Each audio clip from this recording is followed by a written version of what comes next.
जय गुरु जी संगत जी। आज का जो सत्संग है वो गुरु जी की प्यारी और पुरानी संगत का सत्संग है, जो सुंदर है, बहुत ही प्यारा है, अद्भुत है और हैरान कर देने वाला है। आप सब सुनोगे तो आश्चर्यचकित रह जाओगे गुरु जी की शक्ति के बारे में जानकर। इसलिए आप सब संगत से रिक्वेस्ट है, सत्संग को अंत तक सुने, पूरा सुने, सत्संग के अंत तक बने रहें। चलिए सत्संग शुरू करते हैं। एक बार की बात है संगत जी कि गुरु जी ने कहा कि चलो वाराणसी चलते हैं। आज का जो बनारस है उस समय उसे वाराणसी कहा करते थे, और हम लोग बड़े खुश हुए कि चलो गुरु जी हमें वाराणसी ले जा रहे हैं। और संगत जी हम लोग सब गुरु जी के साथ ट्रेन में गए। संगत जी हम लोग सब, कोई ऊपर बैठा है, कोई नीचे बैठा है, कोई कहाँ बैठा है, हम लोग सब बैठ करके बातें करके बड़े आराम से वाराणसी जा रहे थे।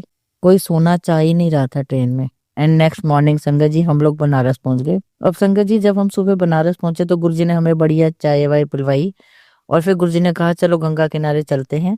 जब हम गंगा नदी के तट पर पहुंचे तो हमें उस नदी को पार करने के लिए कश्ती लेनी थी, नाव लेनी थी, और वहां पास में बहुत सारे नाव वाले खड़े थे। एक भी कश्ती गुरुजी ने नहीं ली। एक बहुत दूर एक नाव वाला खड़ा था, उसको बुलाया और उसकी नाव में जाने के लिए गुरुजी ने कहा।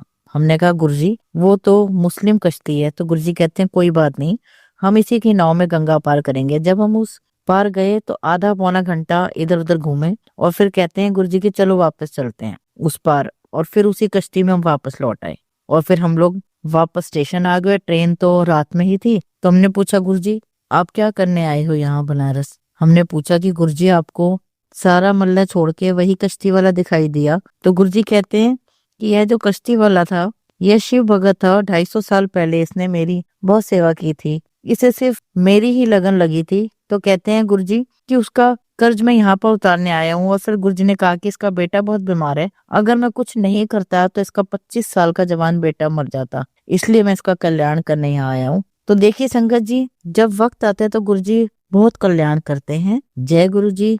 शुक्राना गुरु जी का।